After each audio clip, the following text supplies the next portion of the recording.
Jean-Luc Madec, bonjour. Bonjour Alors, Patrice. les téléspectateurs de TV Film vous connaissent très bien parce qu'on fait ensemble une excellente émission, grâce à vous, parce que c'est vous qui racontez beaucoup de choses sur l'art de la table, qui s'appelle De bouche à oreille. Et puis les habitants des Yvelines vous connaissent aussi parce que voilà, vous êtes le patron de ce lieu, le restaurant de la Commanderie des Templiers, à Élancourt. Alors, on va parler un petit peu de ça, on va faire un peu plus connaissance avec vous, si vous le voulez bien. Alors, ça fait combien? 20 ans, hein? 20 ans, nous avons plus de 20 ans même. Oui, 20 ans au mois de juin dernier. Nous sommes arrivés ici en juin 1991. Ouais. Donc, nous avons fêté nos 20 ans en juin 2011 dans ce restaurant qui s'appelle Les Templiers parce qu'effectivement, le restaurant est situé dans la Commanderie des Templiers de la Ville-Dieu à Élancourt. Et sachez, Patrice, que ce bâtiment est le plus ancien bâtiment de la ville nouvelle de Saint-Quentin en Yvelines. Alors, voilà, 20 ans, comment ça a évolué ce lieu depuis 20 ans? Écoutez, le restaurant, grâce à Dieu, a bien évolué. Il est situé dans cette commanderie dont l'objectif, depuis la fin des années 70, était d'être un centre culturel et artistique. Alors, il se trouve que ce lieu réexiste, je dirais, parce que l'ensemble des activités culturelles ont été fermées pendant près de 10 ans.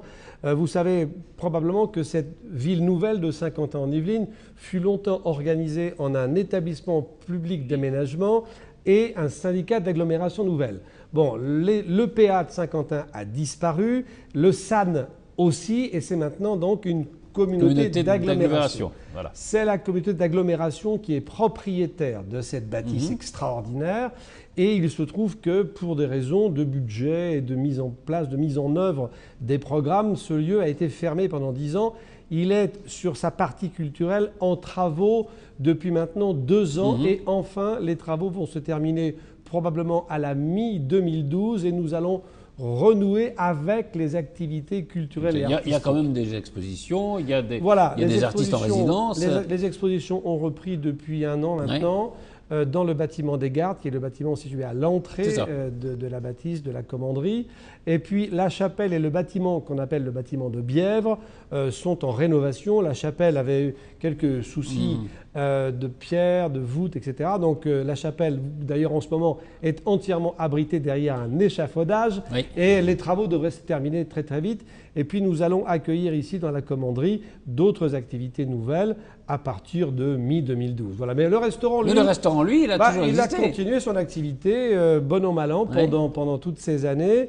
Et c'est vrai qu'il s'est fait... Enfin, on a réussi finalement à faire une réputation pour le restaurant en lui-même. Et nous avons un parking de bonne capacité qui permet à nos clients, ceux qui nous connaissent comme ceux qui nous découvrent, de se garer facilement. Voilà, de se garer à côté. Alors, je dis, ça fait 20 ans...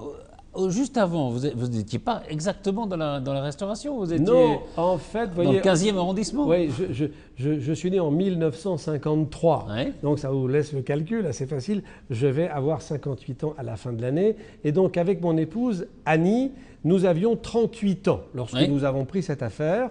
Et, ça ne nous rajeunit pas comme les autres. Non, mais en même temps, regardez, elle n'a pas beaucoup changé.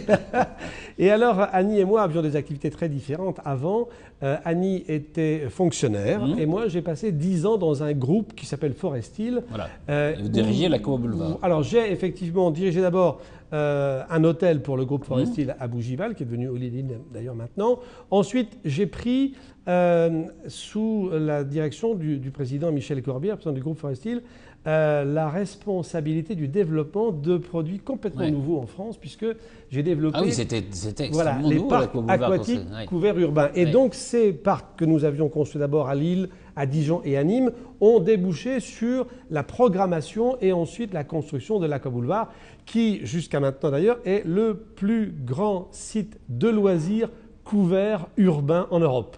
Avec un monde... Alors oui, c'était extraordinaire parce que... Enfin, il a fallu le lancer. Ah oui, ça a été un métier totalement nouveau. Au début, voilà, les gens regardaient ça un peu... Oui, mais métier absolument extraordinaire en pleine période de l'essor en fait du loisir urbain. Vous savez que à partir des années 80, Il y a eu un changement de majorité, hein, ça ne vous a pas échappé dans Je notre crois pays. bien, oui, vers 80 même. Et voilà, et qu'à l'intérieur de la politique qui était dégagée par la nouvelle majorité, il y avait une place prépondérante donnée au temps libre. Voilà, il y avait un ministre du temps libre. Et il y avait un ministre du Monsieur temps Henry. libre, Monsieur Henry, qui était l'ancien patron de la Fédération de l'éducation nationale. Voilà. Premier ministre du temps libre et le seul d'ailleurs. Oui, il n'y en a plus eu après. Hein. Ils ont, ça bah, oui, voilà. pendant 2 ans, puis après on est passé au travail. Ce qui est intéressant dans cette affaire, c'est que finalement, le fait de prôner une politique où on dégageait du temps pour les gens allait amener à faire qu'ils avaient plus de loisirs. C'est à cette époque-là qu'on a lancé tous ces projets extraordinaires dont Mirapolis, Schtroumpfland, Zygopholis, mais aussi à l'époque Disney. C'est oui, à ce moment-là tous les grands que parcs de naît loisirs, et qu'émerge le projet Disney. Et l'Aqua Boulevard. Un autre projet qui a vu le jour et qui, en même temps que nous à l'Aqua Boulevard à l'époque, c'était le Futuroscope de Poitiers. Futuroscope de Poitiers, voilà. Absolument. Mais tous ces parcs étaient des parcs de loisirs qui étaient à l'extérieur des villes. Celui qui était dans la ville, c'était l'Aqua Boulevard. Voilà. C'était vraiment le parc de loisirs à l'intérieur de la ville, couvert, parc aquatique, mais aussi à l'époque tennis, squash, bowling, billard, club PMU, des restaurants, des galeries marchandes. Voilà, un lieu absolument extraordinaire. Cinéma, qui continue de bien vivre et qui s'est développé. Et donc, je me suis occupé, avec Michel Corbière, le président du groupe, et une petite équipe de la programmation, et de la programmation puis du suivi du chantier, parce que le chantier a duré près de 2 ans, puis du lancement de ce programme. Pour vous donner un ordre d'idée, le premier jour d'ouverture de l'Aqua Boulevard de Paris, nous avons accueilli 25 000 personnes. Ah oui, quand même. Ça vous donne un ordre d'idée de grandeur de ce que c'était. Alors, évidemment, vous parliez de votre femme il y a quelques instants. C'est un peu elle qui vous a poussé à venir ici. Oui, elle m'a poussé, elle m'a tiré en dehors de l'Aqua Boulevard. En réalité, mon cher Patrice, il se trouve que l'Aqua Boulevard et le groupe forestier me prenaient beaucoup de temps parce que j'avais aussi à m'occuper des autres affaires en province. Et donc, j'étais 100% de mon temps ou quasiment à l'Aqua Boulevard. Vous pensez bien que quand on est en couple avec 2 enfants, à un moment donné, votre femme vous dit, dis donc, chérie, je vais bien m'en occuper, moi. Alors, du coup, nous avons pris la décision, moi, de quitter l'Aqua Boulevard et elle de quitter la Caisse des dépôts. Et figurez-vous que nous nous sommes mariés à 20 ans. À l'époque, mon cher Patrice, on ne vivait pas à la colle comme c'est le cas aujourd'hui. Non. Le péché. Si on voulait vivre ensemble, il fallait se marier. Et d'ailleurs, je n'imaginais même pas demander au papa d'Annie si je pouvais vivre avec sa fille. Il fallait passer par un mariage et je m'en réjouis. Nous sommes mariés avec Annie depuis près de 38 ans et ça se passe très bien. Une sorte d'exploit aujourd'hui. Voilà, peut-être, mais pas vraiment, parce qu'on n'en parle pas, mais il y a plein de gens qui restent mariés et c'est très bien comme ça. Et puis, du coup, elle m'a dit, bon, bah voilà, montons un projet ensemble. On va essayer de faire autre chose. Voilà. Et donc, comment vous prenez connaissance de ce Alors, lieu. Écoutez, moi, avant l'Aqua Boulevard et avant la période Forestil, qui a duré 10 ans, j'avais eu un parcours de restaurant et d'hôtellerie.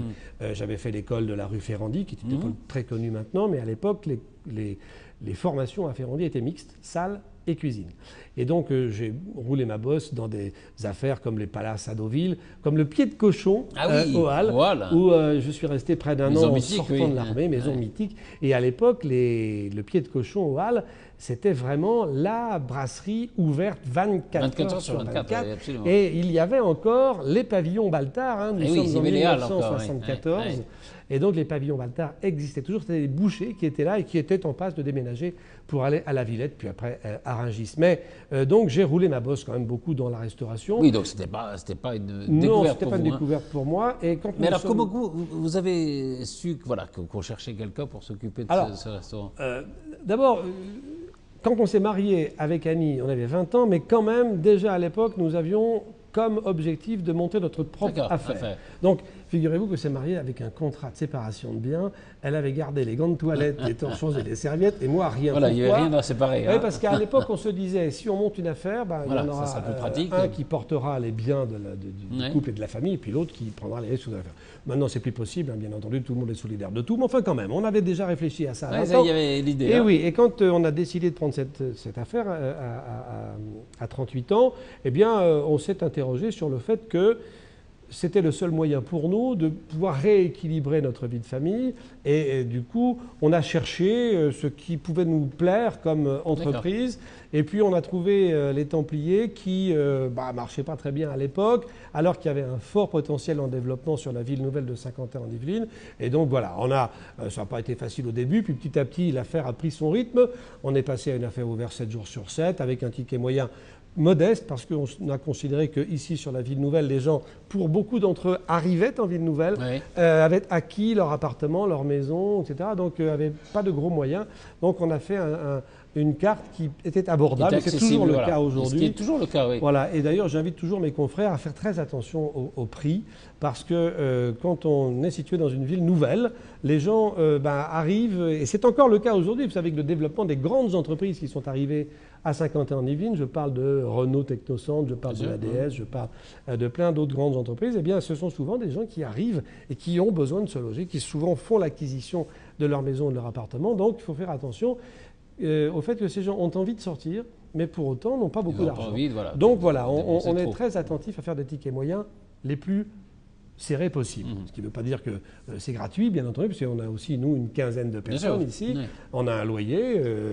Un lieu qui est sublime. Donc, on est très attentif à faire en sorte que la pérennisation de notre entreprise ne soit pas perturbée par des à-coups dus à des mauvaises visées sur les prix. Donc, on reste à des prix très accessibles. Qu'est-ce que la conclusion de ces 20 ans ici? Si vous aviez... on devait les résumer en un mot. Je vais vous dire, la conclusion, c'est que nous nous sommes bien intégrés à la ville nouvelle. La crainte que nous avions, Annie et moi, lorsque nous sommes arrivés, nous venions de Viroflay. Viroflay, on est plus près de Paris. Annie y est quasiment née. Moi, ma mère, il y avait un commerce, donc nous étions vraiment des Viroflaysiens. Et lorsque nous sommes arrivés à Saint-Quentin-en-Yvelines, on s'est dit, ville nouvelle, oh là là. Qu'est-ce que ça veut dire? Qu'est-ce que ça va donner? Est-ce qu'on va s'y faire des amis? Eh bien oui, tout ça a très bien marché. Et finalement, je rends d'ailleurs hommage aux autorités de cette ville qui ont su donner une âme à Saint-Quentin-en-Yvelines. Et finalement, nous avons fait en sorte que le restaurant Les Templiers fasse partie de cette âme de la ville nouvelle. Et croyez-moi, au bout de 20 ans, de faire partie intégrante de la société constituée par cette ville nouvelle de Saint-Quentin-en-Yvelines, c'est une très bonne chose et nous nous en réjouissons chaque jour avec Annie. Oui, c'est à la fois, vous avez réussi, en gardant l'âme de ce lieu, évidemment, à vous intégrer dans ce qui est une ville nouvelle et dans l'âme d'une ville nouvelle. Tout à fait. Et la preuve qui est la plus flagrante, c'est que tout le monde se croise ici. Et vous savez comment est organisé le tissu social et politique de la ville nouvelle de Saint-Quentin-en-Yvelines. Il y a toute la représentation politique qui est là, toute la représentation sociale qui est là aussi. Eh bien ici, nous avons cette chance inouïe de voir tout le monde se croiser. C'est ça la réussite. Il y a des jours où vraiment nous avons des gens très à gauche, d'autres plutôt à droite, qui se croisent ici et qui entretiennent d'excellentes relations humaines. Et croyez-moi, ça c'est important pour le restaurateur que je suis. Merci infiniment, Jean-Luc Madec. On se connaît on vous connaît un tout petit peu plus à travers ces quelques propos. Merci beaucoup. Merci à vous, mon cher Patrice.